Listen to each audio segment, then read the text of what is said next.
Okay, welcome to From Center Ice. My name is Courtney, and the Blackhawks were on the ice tonight. I'd say that they played tonight against Nashville, but I didn't see very much playing out there on the ice. Obviously, by the beginning of this video, you can tell that the Blackhawks lost tonight, and if you saw the score, you'd say, oh, it was only 3-2. That's not so bad, right? Wrong. Forget what I said about the first two games in Tampa. Forget what I said about the first two games in Florida. This is the worst I have seen this team look in a very long time. Coming out of the gate, they looked like they were skating in mud. They ended up getting the first goal of the game, which felt very nice. After they scored that first goal, which was on the power play again, Dylan Strome scored. It was another one of those power play goals where every guy on the ice touched the puck. It ended up coming off of a Kubalik slap shot. The rebound came out to the slot. Dylan Strome put it in the net. Happy times! Immediately following that goal, I tweeted out, good to see the Blackhawks get on the board first, cause they look like they're skating through mud. And that didn't change for the rest of the game. They didn't take any momentum away from that power play. They didn't build off of it. They didn't come out looking better after getting on the board first. They didn't come out in the second period looking like they even wanted to play. It was another game where the second period was the worst thing you could possibly watch from this team. I don't know why second periods cursed this franchise. I get it is the period of the long change. That's no excuse. It starts in Rockford. The second periods always suck. It goes up to the Blackhawks. The second periods always suck. They need to get that under control. Obviously, they can't be blind to this. They get paid a lot of money to know what's going on and to know what to do to fix it, but they never fix it. I had to stop myself there because I was going to say some very naughty words and I don't want to do that on this channel. I wanted to shoot this video immediately after the game ended, but I just couldn't. I had to take a few moments and take some very deep breaths because coming out of this one, I was just very angry.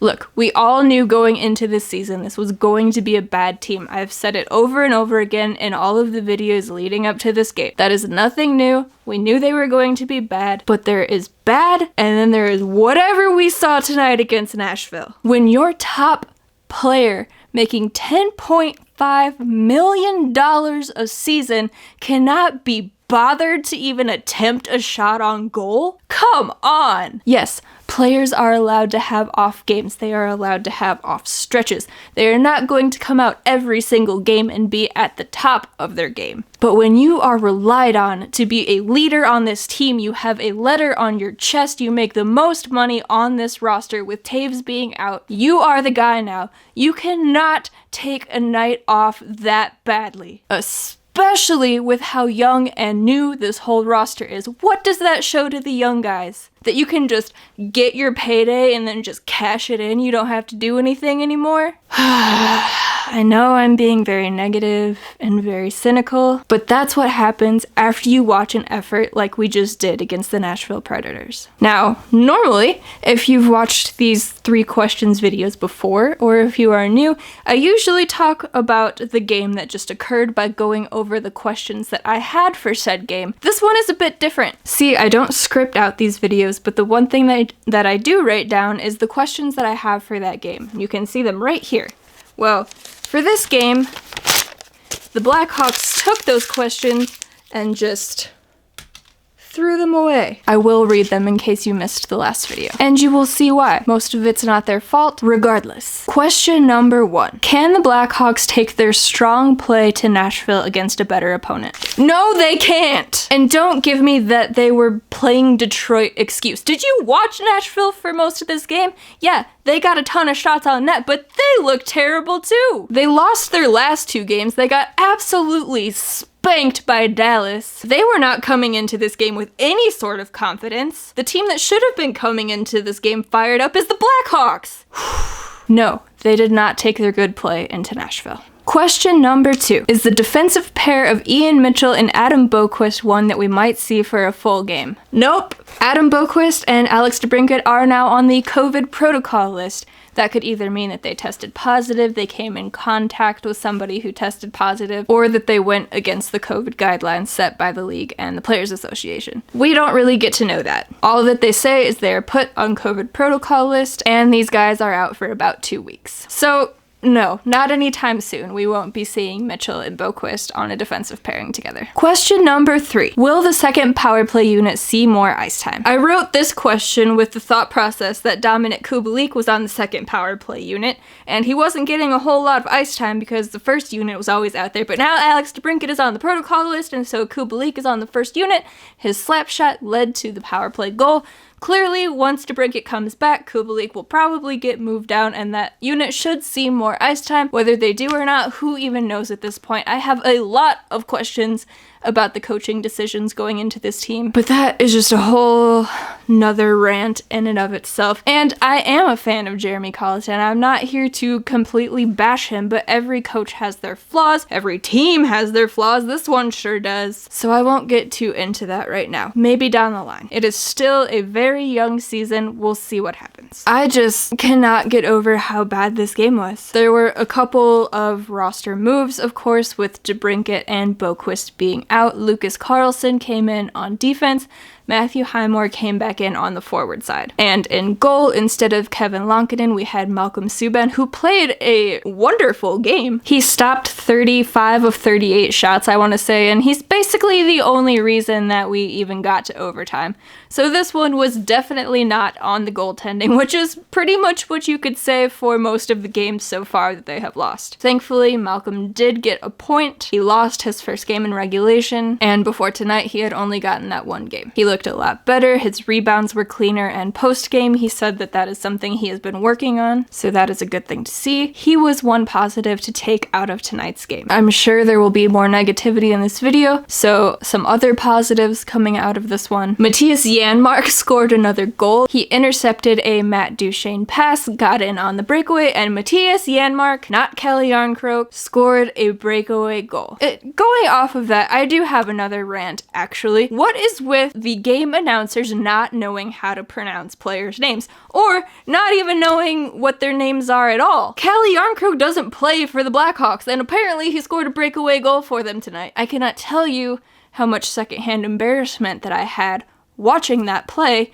and hearing that call. Matthias Janmark. That's always been his name. That's been his name all season. He's the one we have on our team, not Yarncroke. As I said on Twitter, I am not a play-by-play person. I probably couldn't do it very well. I would get very distracted by just watching the game and not know what to say, and I probably can't talk that fast for an hour altogether. But that's their job. It is their job to know who is on the ice. Certainly mistakes are bound to happen. Sometimes you can't see the full number on a guy's sweater. I get it. But there's a difference between mistaking somebody who is on the ice and just mispronouncing a guy's name, or putting a player who does not play for the Blackhawks into the Blackhawks lineup and consistently say his name for an entire period. It just blows my mind. It is one of my biggest pet peeves. I don't understand how it is these guys' job to say the names of players and they get it so wrong so often. Anyway, there was just a lot of bad in tonight's game. Another good thing, Calvin DeHaan did look a lot more improved. He had some big shot blocks. Carl Soderberg had another good game for the Hawks. This was his second game after getting his visa issues fixed. He had a huge shot block there in, I want to say it was the third period, so good for him. We definitely need the center depth with Taves and Doc being out. But other than that, this team was just plain bad, and Patrick Kane was at the helm of the bad ship. I just can't wrap my mind around how bad he was and how much he looked like he didn't care out there. Again, of course players are gonna have off games. They're gonna have just plain bad games. They're gonna have off stretches. Totally understandable. People aren't perfect every day of their life, and we don't expect them to be. But like I said before, when you are the best player on your team and you don't even have a shot attempt, while your team desperately needs either an insurance goal or to get the go-ahead goal, and then you absolutely blow it in overtime, you deserve a lot of criticism.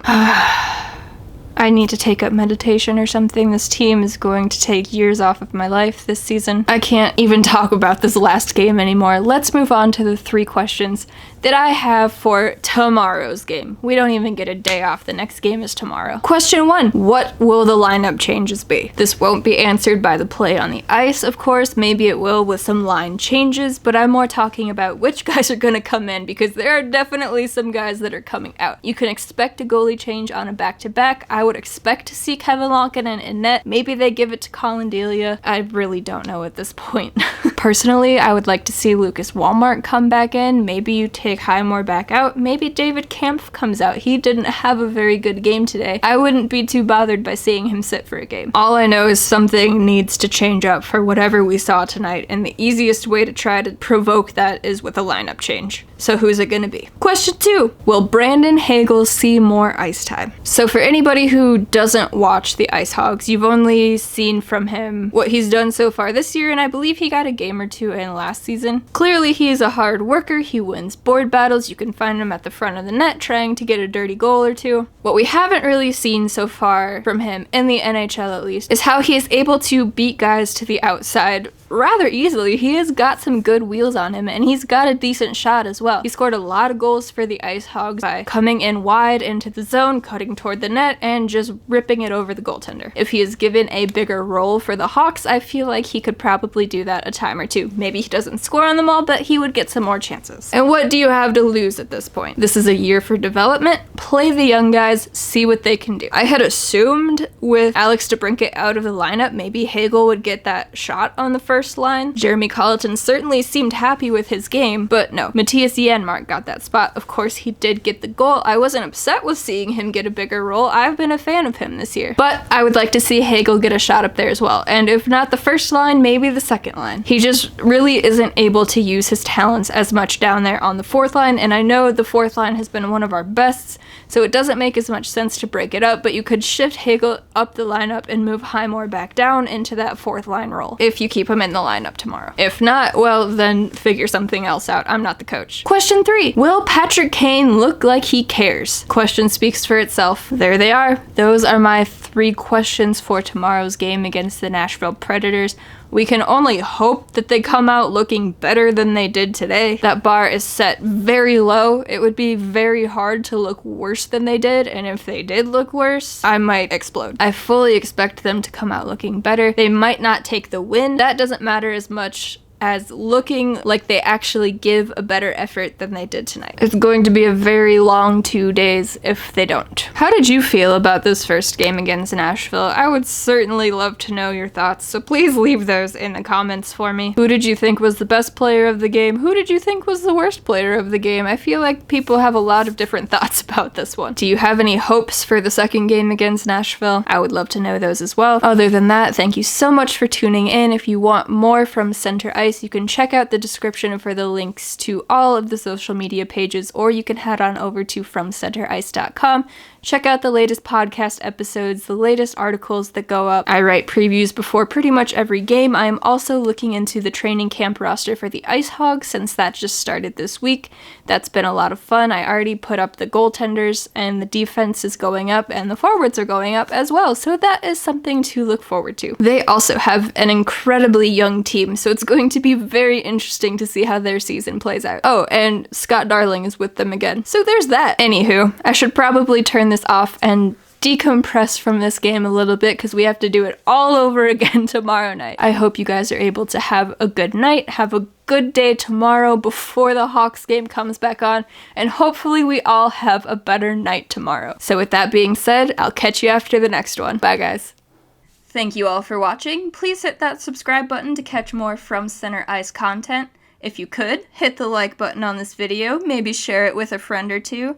And while you're here, check out the podcast playlist and catch up on some old episodes. We will catch y'all next time. Bye!